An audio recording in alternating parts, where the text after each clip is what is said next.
Madam ഞങ്ങളൊക്കെ കുറെ കാലമായില്ലേ കമ്പനിയിൽ വർക്ക് ചെയ്യാൻ തുടങ്ങിയിട്ട്. ഈ മാസം സാലറി ഹൈക്ക് ഉണ്ടാവുന്ന പറഞ്ഞിട്ട് ഹൈക്കോടെ. ഹൈക്കിന്റെ കാര്യം പറഞ്ഞിരുന്നു, പക്ഷെ പുതിയ ഫിനാൻഷ്യൽ അനലിസ്റ്റിന്റെ ഡിസിഷൻ പ്രകാരം നിങ്ങളുടെ പെർഫോമൻസിന്റെ ബേസിൽ ഹൈക്ക് കൊടുക്കാവുന്നതാണ്. അതെന്താ ഞങ്ങളുടെ പെർഫോമൻസ് കുറവ്? ഞങ്ങൾ സ്പീഡിലല്ലേ വണ്ടി ഓടിക്കാറ്. അതുകൊണ്ടാണല്ലോ കഴിഞ്ഞ ആഴ്ച ഡിവൈഡറിൽ കൊണ്ടുപോയി എടുത്തിട്ട് അതിന്റെ കാറിന്റെ റിപ്പയറും കോമ്പൻസേഷനൊക്കെ ആയിട്ട് ഒരു ഫണ്ട് കമ്പനിയിൽ നിന്ന് പോയത്.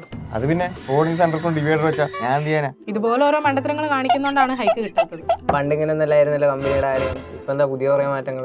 നിങ്ങളുടെ ഹൈക്കിന്റെ കാര്യം മാത്രമല്ല, കമ്പനിയുടെ കംപ്ലീറ്റ് ഫിനാൻഷ്യൽ കൺട്രോളും പുള്ളിയുടെ കയ്യിലാണ്. ഫ്യൂച്ചറിലേക്കുള്ള ഫണ്ട് പ്ലാനിങ് ഒക്കെ ചെയ്യുന്നത് പുള്ളിയാണ്. അതാണെങ്കിൽ പാസ്റ്റ് ഡാറ്റയൊക്കെ അനലൈസ് ചെയ്തിട്ട് അതിന്റെ ബേസിലാണ് ചെയ്യുന്നത്. അപ്പോൾ ഇൻഡിവിജ്വൽ മോണിറ്ററിംഗ് എന്തായാലും നടക്കുന്നുണ്ട്. അതുകൊണ്ടായിരിക്കും നിങ്ങളുടെ സാലറി ഹൈക്കൊക്കെ പെൻഡിങ്ങിൽ വെച്ചത്. അതേതാ പുതിയൊരാള്?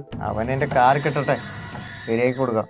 അങ്ങനെ ഒരു ചില്ലറക്കാരനൊന്നും അല്ല. ഇവിടുത്തെ CEO കഴിഞ്ഞാൽ പിന്നെ കമ്പനിയിൽ ഏറ്റവും പവർ ഉള്ളത് ഫിനാൻഷ്യൽ അനലിസ്റ്റിനാണ്. പുള്ളിയുടെ ഒരു സിഗ്നേച്ചറിന് വരെ ലക്ഷങ്ങളുടെ വാല്യൂ ആണ്. HR അത് വിട്, ഞങ്ങളും കുറെ സാറുമാരൊക്കെ കണ്ടതാ. ഞങ്ങൾക്കറിയാം എന്താ ചെയ്യേണ്ടത്.